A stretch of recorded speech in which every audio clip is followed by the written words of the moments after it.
It was August 27th, 2007. Exactly 1 year ago today.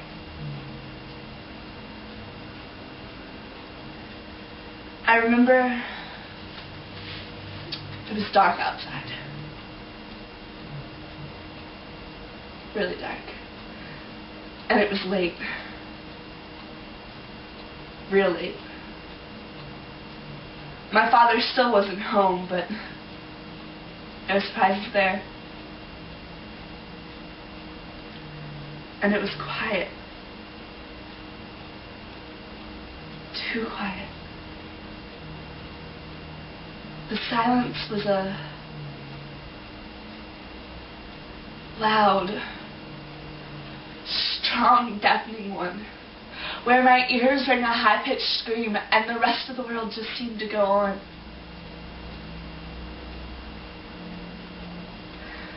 I was laying in my bed, staring at the walls, sort of in a daze, when the silence was broken by the slamming of my father's car door, the stumbling of him up to the house, the jingling of his keys, and the click of the lock, signaling the beginning of my biggest nightmare.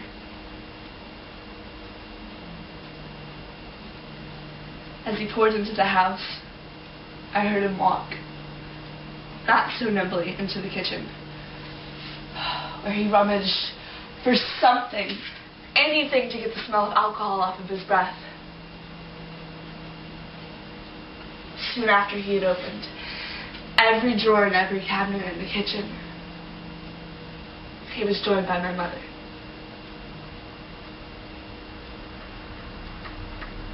Her voice was muffled through the walls, but I could tell he had woken her. And then my father, disapproving of her tone, began the yelling. I climbed out of my bed, crept ninja style over to the doors, clicked it open, and went and sat on the stairs next to my older brother.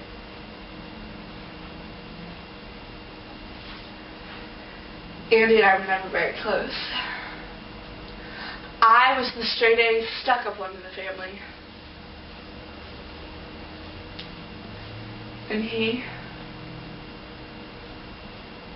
well, he was the slacker drughead. But for some reason, at that point in time, Andy and I put away our differences as we sat on the stairs and watched our parents yell back and forth at each other.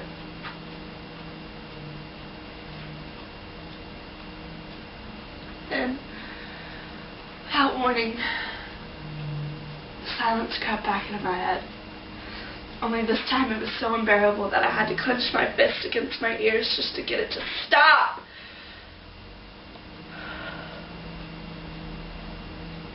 And then I looked down into the kitchen. Just in time to see my father. And with one quick, swift motion, my mother's body was on the ground. Andy rushed from the stairs. I didn't know what to say or what to do. I could feel my mouth moving, my face red with anger as I screamed, "Andy! Andy!"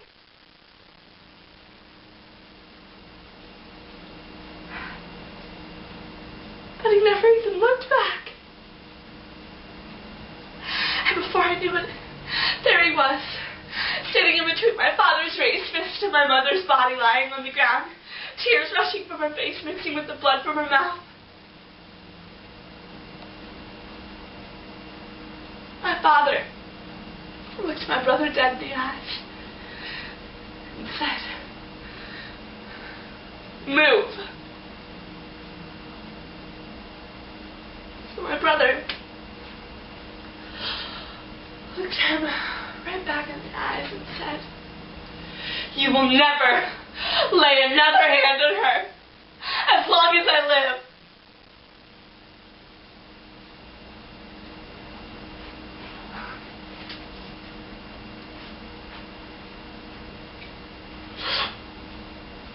So my father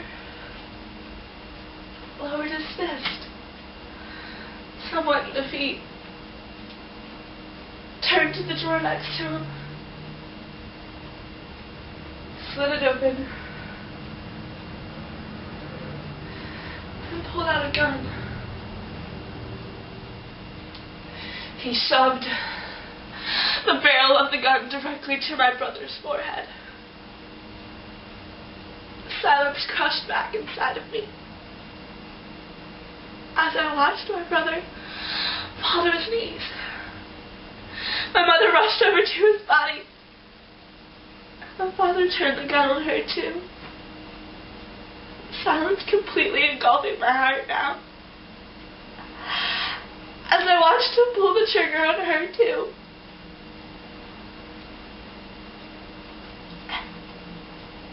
And then he turned to me.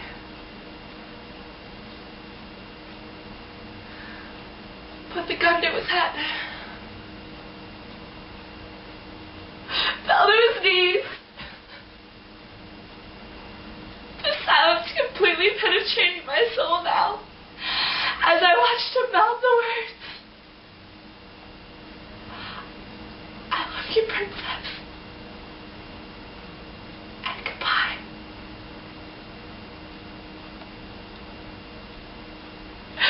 And then his body fell into the ground.